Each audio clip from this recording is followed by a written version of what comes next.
Bonjour à toutes et à tous, aujourd'hui j'ai très envie de faire du kimchi. Très bizarre comme intro, je me rends compte que c'est très étrange comme intro. La raison pour laquelle j'ai très envie de faire du kimchi, c'est que je reviens de chez mes parents hier, et du coup ma mère a été me chercher un chou dans le jardin, et c'est un... comment ça s'appelle? Les choux qui sont utilisés pour faire du kimchi, et je me suis dit, je vais retenter l'expérience. Parce que j'ai vu la vidéo de Juliette Jam, où elle faisait du beurre, et je trouvais ça très cool de se lancer un nouveau défi. Elle a fait du beurre, moi je vais essayer de me faire le kimchi. Et pour tout vous dire, c'est la 3e fois que j'essaye. La première fois était catastrophique, la seconde était moins catastrophique. Du coup là j'espère que je vais réussir. Et pour rendre cet épisode un peu plus intéressant, je me suis dit je vais vous faire un peu l'histoire du kimchi. Et en attendant, il faut que je prépare mon chou, que je sorte les ingrédients et que je m'y mette en fait, parce que il faut que j'aille taffer demain. Et si j'ai pas envie de dormir à 3h du matin, il faut y aller tout de suite. Ouah. Pour les personnes qui ne connaissent pas grand-chose à la cuisine coréenne, laissez-moi vous présenter le soft power culinaire de la péninsule. En France, on a la baguette. En Corée, eux, ils ont le kimchi. Mais alors, quoi que c'est que ce kimchi? Il s'agit de choux lacto-fermentés au piment. Alors dit comme ça, j'avoue, ça a l'air ultra dégueu. Mais en vrai, c'est une tuerie. Et ce détail de fermentation a son importance. Il est originellement servi au cours des repas comme plat d'accompagnement. Mais le kimchi, c'est loin d'être juste un aliment. C'est l'un des symboles de la péninsule coréenne, et il fait partie de son identité. Avec cette petite vidéo, je vous propose de découvrir l'histoire de ce condiment tout en me voyant galérer à le préparer.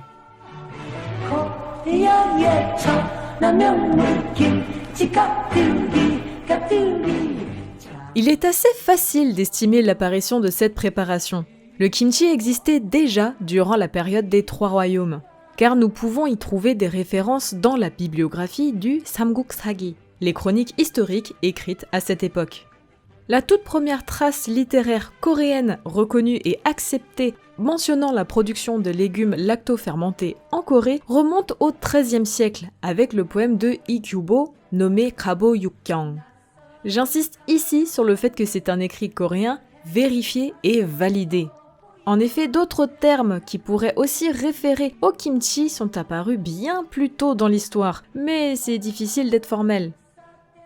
Ensuite, durant la dynastie de Joseon, on retrouve régulièrement des mentions au kimchi, dans des manuels agricoles ou dans des livres de recettes, comme le Suun Chapang, le Jubangmun ou encore le Sanga Yorok. L'expression la plus imagée et la plus trash se référant au kimchi se trouve néanmoins dans le Samguk-sagi. Je veux arracher les membres de cette personne à la manière dont on sépare les feuilles du kimchi. Couplées à ces traces écrites, des recherches archéologiques organisées en 2000 dans la péninsule ont permis d'exhumer une jarre en pierre dans le temple de Popjusa, dans la province du nord de Chungcheong. Elle aurait été utilisée pour le stockage du kimchi en hiver par une communauté de moines bouddhistes au VIe siècle. Une autre jarre similaire a été retrouvée dans la province du Cholla et daterait, elle, du 7e siècle. Bon, c'est pas l'idéal, mais pour laisser saumurer mon chou, je vais le laisser dans ma salle de bain. Je sais pas trop combien de temps je suis censée laisser saumurer mon chou. Je vais suivre la recette de... Attendez, je vous montre. La recette de ce monsieur, Paek Jong-won, qui est genre un des chefs mythiques de Corée. Et lui, il dit qu'il faut le laisser genre une journée, ce qui me semble énorme, ou une demi-journée. En soi, je pense que je vais le laisser genre une journée entière parce que une demi-journée c'est pas possible parce que je suis au boulot, donc très clairement je pourrais pas le faire. Mais je verrai pour faire peut-être une journée entière ou alors... Attendez que je réfléchisse. Ou alors demain matin après avoir fait dodo, enfin il va falloir que je me lève plus tôt du coup. Après avoir fait dodo, je vais voir si le chou a bien saumuré et bien comme il est censé être pour la préparation. Comme ça, je le mets de côté et quand je rentre le soir, après le taf, je finis avec le yangnyeom, enfin les épices quoi. Et ça devrait être bon. Je pense. Tomorrow. Bon, j'ai vérifié mon kimchi ce matin, enfin mon chou s'il avait bien saumuré ce matin. Il n'est pas encore comme celui de Paek Jong-won dans la vidéo, donc je vais le laisser toute la journée à saumurer et je verrai ce soir, normalement ça devrait être bon, pour le finir et le mettre en pot quoi. En attendant, au boulot. 6.5 hours later. Une nouvelle journée de boulot vient passer, j'ai regardé un peu l'état de mes choux, je suis pas très convaincue, je sais pas si c'est parce que j'ai pas mis assez de sel ou quoi, mais ils ressemblent pas du tout à ceux de la vidéo du chef. Du coup je pense que j'en ai un peu marre de les laisser dans le sel parce que j'ai peur que ce soit trop salé, donc je vais quand même procéder à l'étalage des épices du Yangnyeom, et je suis un peu stressée, je vais pas mentir. En soi, ça m'a pas l'air trop catastrophique, mais genre, ils sont pas encore hyper souples comme on voit dans la vidéo.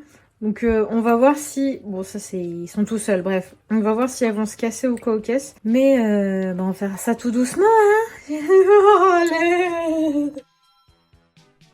Le kimjang correspond à la cérémonie durant laquelle on prépare le kimchi en grande quantité en prévision de l'hiver. C'est une tradition très ancrée dans la culture coréenne qui est toujours transmise de génération en génération de nos jours. C'est l'occasion pour les membres de la famille de se retrouver un instant, comme pour un repas de famille. Les premières apparitions du kimjang dans des écrits datent du XIIe siècle, avec le même poème de Igubo évoqué plus tôt. Ou encore dans le XIV-XVe siècle, avec l'un des essais de Hwangun, Yang Chonjit. Il y écrit « Octobre. Le vent s'est levé et le gel est apparu tôt ce matin. J'ai récupéré des légumes du jardin.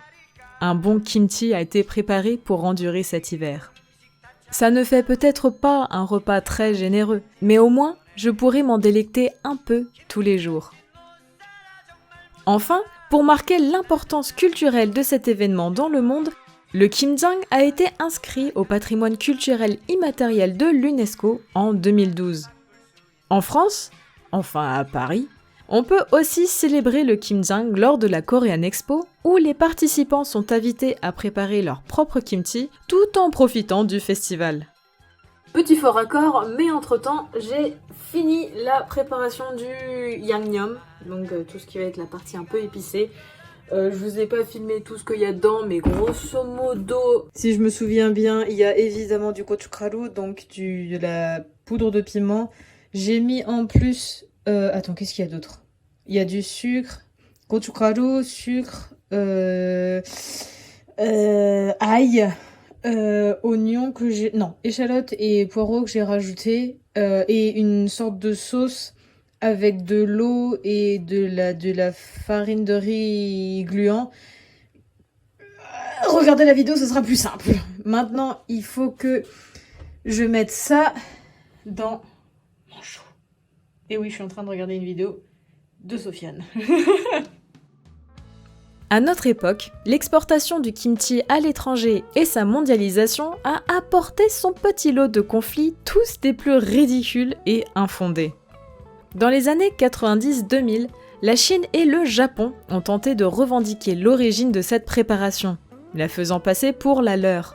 D'un côté, le Japon a tenté en 1996 de faire inscrire le kimushi comme étant leur préparation. À la différence que, bien que ce nom soit similaire, on dirait juste une pâle copie du kimchi, sans période de fermentation comme en Corée.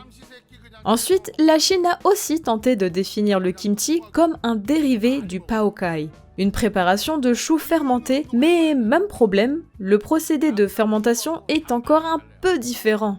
Le kimchi possède bien plus de bactéries d'acide lactique que celui du paokai. Ces histoires, qui situent l'origine du kimchi hors de la péninsule, ont parfois réussi à convaincre les plus honnêtes des gentilshommes. Dans le lot, il y a par exemple un chercheur dont les ouvrages médiatisés ont propagé pas mal de fausses informations sur l'histoire du kimchi. Notamment la rumeur avançant que le piment utilisé dans la préparation n'a été introduit que pendant l'invasion japonaise du XVIe siècle, Imjinweran. Désolé de vous décevoir, mais cette affirmation est complètement fausse. En effet, des traces écrites de l'existence du piment coréen poussant dans le pays ont été découvertes dans le chapitre de Tongyi du livre de Wei, dans les annales de la dynastie des Trois Royaumes. De plus, la théorie comme quoi c'est le Mexique qui aurait importé un piment particulier utilisé pour le kimchi en Corée durant cette période est tout aussi fausse. En effet, si on prend l'échelle de Scoville, le piment utilisé pour le kimchi et le piment mexicain n'est pas le même. Les écrits de ce fameux chercheur ayant été beaucoup médiatisés, beaucoup croient encore à cette fausse histoire. Je crois que j'ai fini. Je n'ai plus de Yum ici, j'ai réussi à tout répartir. J'ai un pot là et un pot là. Je sais pas si je les ai trop remplis. J'espère que je les ai pas trop remplis parce qu'en fait, j'ai pas d'autres pots. Mais je pense que ça devrait aller. Je suis plutôt satisfaite pour l'instant du résultat. Le seul problème maintenant, c'est faire la vaisselle. Oh, j'ai la flemme. Oh mon dieu, j'ai la flemme. Ah, d'où Jésus, j'ai la flemme. Je vais préparer ça, laver les pots parce que ils sont absolument dégueulasses, je m'ai foutu partout. Les mettre, je ne sais pas où, pour que ça fermente. Je sais pas si je vais les mettre dans ma salle de bain, je pense que c'est trop humide. Je vais trouver un endroit et on se donne rendez-vous dans quelques jours. One eternity later. Vous l'aurez compris, le kimchi fait partie de la vie des Coréens depuis des siècles et est devenu tout un pan de l'identité culturelle mais aussi philosophique du pays. Il a dépassé le stade de plat d'accompagnement pour être au cœur de recettes, comme le kimchi jjigae, le kimchi bokkeumbap ou encore le kimchijeon. Le kimchi, c'est carrément un symbole de l'identité nationale coréenne, au même titre qu'un hymne ou un drapeau. Et ça explique pourquoi le pays s'est battu bec et ongle contre ses voisins pour en conserver la possession. Et parce qu'il me reste encore quelques anecdotes assez funky et que je savais pas comment conclure et que je savais pas où les caser, en voilà une petite sélection à pas piquer des hannetons. En 2006, le journal américain Public Health rapporte que le kimchi est l'un des mets les plus healthy du monde. En 2013, Michelle Obama partage sur les réseaux sociaux son amour pour le kimchi. En 2018, le kimchi part dans l'espace avec la première astronaute coréenne, Lee So-yeon. Et enfin, le musée du kimchi de Insadong a été sélectionné par la CNN comme l'un des meilleurs musées dédiés à la nourriture au monde. Alors ne sous-estimez plus la puissance du soft power du kimchi, et parce qu'il faut bien manger pour vivre, c'est l'heure de passer à la dégustation.